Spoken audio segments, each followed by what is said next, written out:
Bonjour Gauthier, bienvenue sur Bancast. Merci à toi. Alors Gauthier, tu es directeur commercial pour Affluence et aujourd'hui tu vas nous parler de ta méthode de découverte du besoin client. Donc c'est une méthode que tu as utilisée en tant que business developer et maintenant que tu transmets à ton équipe puisque tu as pu observer un taux de conversion qui est multiplié par 3 une fois que cette méthode de découverte elle est comprise et appliquée. Donc merci beaucoup de venir nous en dire plus. Est-ce que tu peux te présenter en quelques mots ? Oui, bien sûr. Merci pour l'invitation. Moi, j'ai un parcours où j'ai commencé par l'école de commerce, donc j'ai un master en école de commerce. Et à la suite de ça, j'ai passé un mois en Australie pour effectuer mon stage de fin d'études. En rentrant en Australie, j'ai commencé ma carrière par un poste de responsable de rayon chez Decathlon, donc déjà dans une partie très sales et vente. Puis ensuite chez Affluence. Affluence dans le secteur des technologies et services de l'information. D'abord en tant que business developer, puis désormais au poste de directeur commercial. Bravo pour cette évolution. Merci.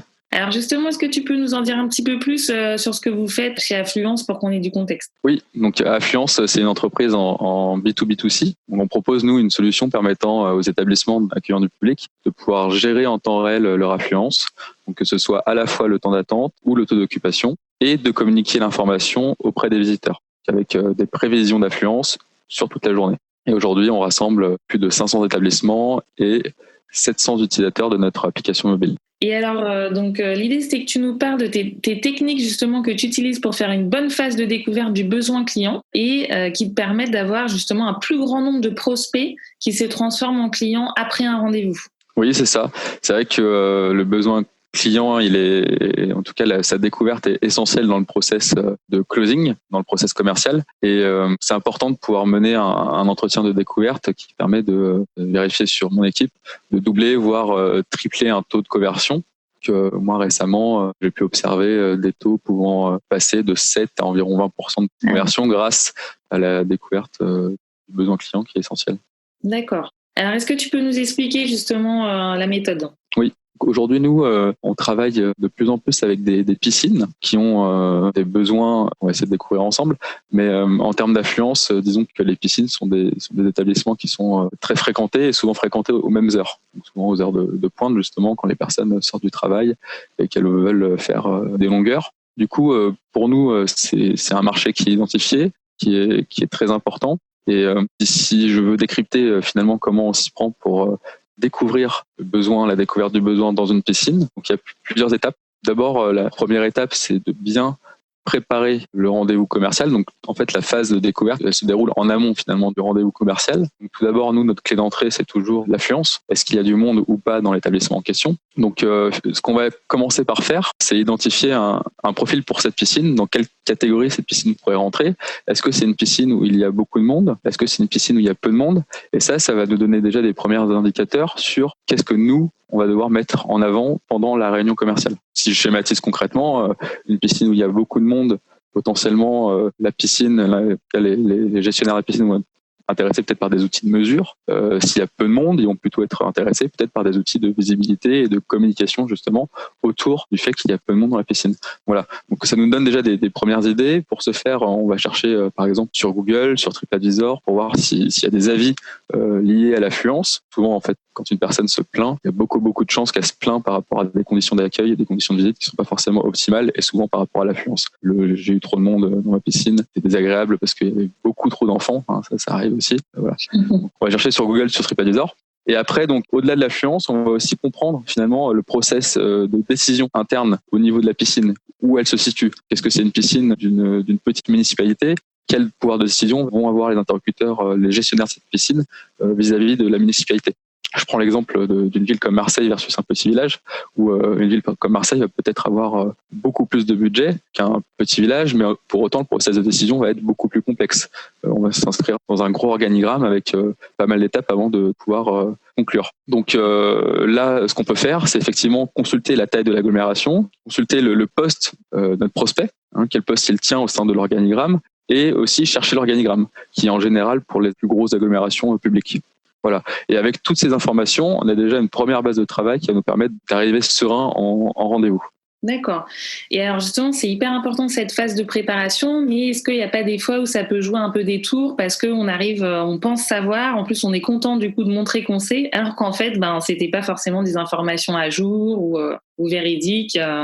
Oui, c'est vrai que la préparation, on doit le garder en tête. Il ne faut pas le prendre pour acquis et comme prérequis. On applique un principe de précaution par rapport à ça, effectivement, en posant des questions et en écoutant les réponses. Et c'est là, en fait, tout le travail, on va dire, business developer qui va devoir écouter vraiment, engager un vrai soft skill sur l'écoute active et sur l'empathie. Et alors, qu'est-ce que tu fais ensuite une fois que tu es en rendez-vous? Donc, vient le jour J du fameux rendez-vous. Donc déjà, suite au tour de table, on peut tout de suite poser des questions, puisqu'on vient de se présenter et on a précisé généralement le poste d'où on vient. Donc on peut creuser directement par rapport justement à la personne en face de nous pour identifier le processus de décision. Voilà, les questions vont être des questions ouvertes, fermées. On va alterner sur, par exemple, dans quelle direction êtes-vous? Avez-vous besoin de l'aval d'un directeur? De quel directeur? De quelle direction? Etc. etc. Là, vraiment, le but, c'est de pouvoir creuser sur le process de décision parce qu'en fait, la personne en face, elle vient juste de se présenter. Donc, c'est le meilleur moment de pouvoir comprendre, elle, quelle est sa place dans l'organigramme. Et ensuite, là, on va attaquer vraiment entre guillemets, le cœur de sujet, ce qui va nous intéresser, nous. En l'occurrence, moi, mes piscines, l'affluence. Et le but, vraiment, la découverte du besoin, il faut que ce soit le prospect qui nous l'apporte.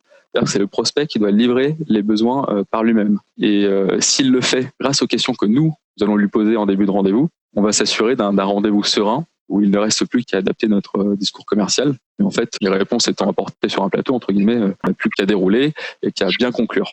Pour pouvoir apporter les réponses par lui-même, il y a une technique qui est simple, c'est d'alterner les questions ouvertes et fermées. C'est vrai que c'est quelque chose dont il faut se forcer, entre guillemets, au début, si on n'est pas habitué.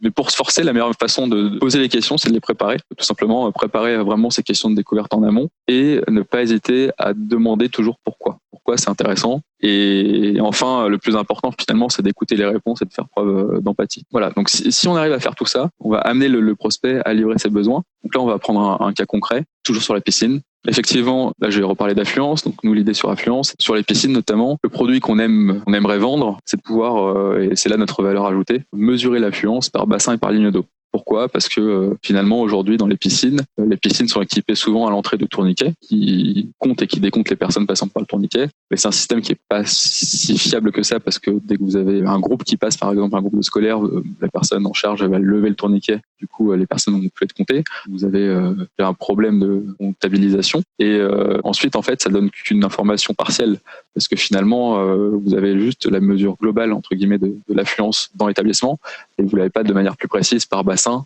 par ligne d'eau, par espace, chose qui serait beaucoup plus intéressante pour l'exploitant, mais aussi pour le visiteur à communiquer. Il y a une autre partie de la solution qui est intéressante chez Affluence, c'est la partie communication, où finalement, ce qu'on propose, c'est à la fois de mesurer, prévoir, mais aussi communiquer l'information, afin que tout le monde puisse être au courant, justement, des conditions d'accueil, conditions de visite d'un établissement. Et pour creuser sur ces questions, on peut commencer par une question qui est question fermée. Avez-vous du monde chez vous? Personne va répondre oui, non, pas tout le temps, oui à certains moments, etc., etc. Et derrière, en fait, on va pouvoir enchaîner par est-ce que vous communiquez l'information? Cette question est très importante, surtout chez nous pour Affluence, parce que la communication d'affluence, on en a encore au bribes, on va dire, du marché. C'est un marché émergent et sur lequel nous, on a besoin d'évangéliser sur la notion d'affluence. Donc, est-ce que vous communiquez l'information? Alors, il y a deux types de réponses. Non, mais effectivement, je trouve que ce serait intéressant. Ou alors, non, car j'ai peur que plus personne ne vienne si je communique l'affluence.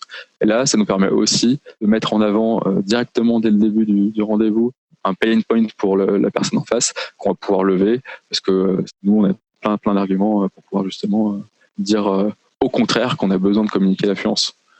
On sait que ça fait peur à la personne en face et du coup, là, on est serein aussi. Oui, c'est vrai que souvent, en début de carrière, on a tendance à dérouler son pitch, en début de carrière et même malheureusement des fois, même après plusieurs années d'expérience, alors qu'en fait, on se rend compte que échanger, ça permet vraiment de se faciliter la vie et c'est beaucoup plus agréable pour les deux parties, en fait. Oui, et puis ça permet surtout aussi nous, parce que l'argumentaire commercial, c'est une boîte à outils. Et si on fait pas le travail de découvrir le client en amont, en fait, on va sortir toute la panoplie de la boîte à outils, et, ce qui donne derrière pour la personne en face une sensation un petit peu désagréable que l'outil n'est pas forcément adapté à ce que je veux, alors que nous derrière, en fait, ça va nous permettre seulement d'appuyer sur telle ou telle partie de l'argumentaire. Et c'est ça qui est important aussi derrière, pour adapter notre argumentaire par rapport aux besoins qu'on vient de découvrir.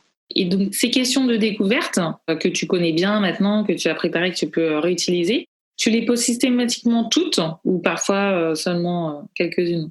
Non, oui, non, entre guillemets, il faut pas toutes les poser parce que je vais prendre l'exemple du client parfait. C'est-à-dire, pour nous, un client parfait, c'est un client où il y a beaucoup de monde. Par exemple, on va prendre un musée du Louvre. Il y a tellement de monde que la solution influence a tombé un peu sous le sens et où, en fait, la personne en face elle était tellement déjà conquise qu'elle attendait juste une chose, entre guillemets, c'était pouvoir savoir quel était le tarif ou les prix à la fin. Voilà, de la solution. Enfin, quand on a en tout cas un client avec un profil notre cible directe, il faut vraiment aller droit au but. Une fois qu'on a compris qu'elle est embarquée, il faut savoir s'arrêter.